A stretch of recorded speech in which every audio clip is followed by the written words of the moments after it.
Hello అండి. Welcome back to our channel. ఎలా ఉన్నారు అందరూ?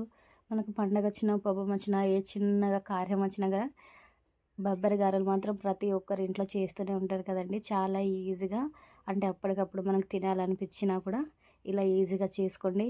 అంటే సడెన్‌గా వర్షం కొడుతుంది. అందుకే ఏం చేయాలని గారెలు చేసిన.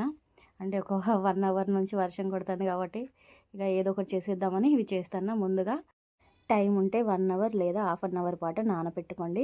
నానపెట్టుకొని ఒక 2 సార్లు కడుక్కొని మిక్సీ జార్‌లో వేసుకోండి. లేకుంటే రోట్లో వేసి రుబ్బుకున్నా పర్లేదు. దీంట్లోనే కాసింత జీలకర్ర, ఎల్లిపాయలు, కరివేపాకు ఉంటే కనుక మీకు ఇష్టం అనిపిస్తే కనుక పచ్చిమిర్చి కూడా లేదా ఆనియన్స్ కూడా వేసుకోవచ్చు. చాలా బావుంటుంది. ఇక నేను అప్పటికప్పుడు చేస్తున్నా కాబట్టి ఇంట్లో ఉండే వాటితోనే ఇలా చేస్తున్నాను. ఇలా మెత్తగా మిక్సీ పట్టుకున్న తర్వాత తగినంత సాల్ట్, కాస్తంత పసుపు, కరివేపాకు అలాగే స్పైసీకి తగ్గట్టు కారం కూడా వేసుకోండి. ఇంకాస్తంత జీలకర్ర కూడా వేసుకొని కలిపి ఒక 15 నిమిషాల పాటు ముద్దలా చేసి పక్కకు పెట్టుకోండి.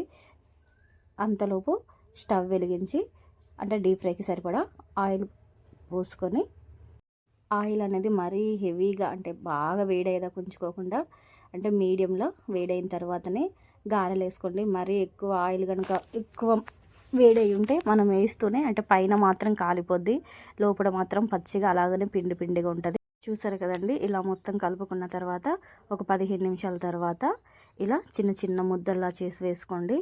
చాలా అంటే చాలా బాగుంటుంది. ఈజీగా సింపుల్గా చేసుకోవచ్చు. అంటే ఇక్కడ నా రింగ్ లైట్ అనేది విరిగిపోయింది కాబట్టి అసలు వీడియోలు కూడా తీయాలని ఇంట్రెస్ట్ లేదు, అది సెట్ అవ్వట్లేదు, అందుకే వేసేటప్పుడు చూపించలేదు. చూసారు కదండి. ఇలా మొత్తం ఒకదాని తర్వాత ఒకటి వేసుకొని ఒక కాయ తర్వాత ఇంకొక కాయ ఇలానే కాల్చుకోండి. చాలా అంటే చాలా బాగుంటుంది. అంటే ఈ వెదర్కు అంటే మేము చేసుకున్న రోజు మాత్రం వెదర్కు ఇవి చాలా పర్ఫెక్ట్గా వేడికి భలే నచ్చినాయి. అంటే బాగా కుదిరినాయి. చూసారు కదా. ఇలా వేస్తుంటే అలా తీసేస్తాను. అసలు వీడియో తీసుకునే ఛాన్స్ కూడా నాకు ఇవ్వలేదు. అంటే ఇక నాకు కూడా తీసే అంత ఓపిక కూడా అనిపించలేదు. అంటే ఇలా చేస్తున్నా వాళ్ళు అలా తినేసిండ్రు. వీడియో కనుక నచ్చితే తప్పకుండా లైక్ చేసి సబ్స్క్రైబ్ చేయండి.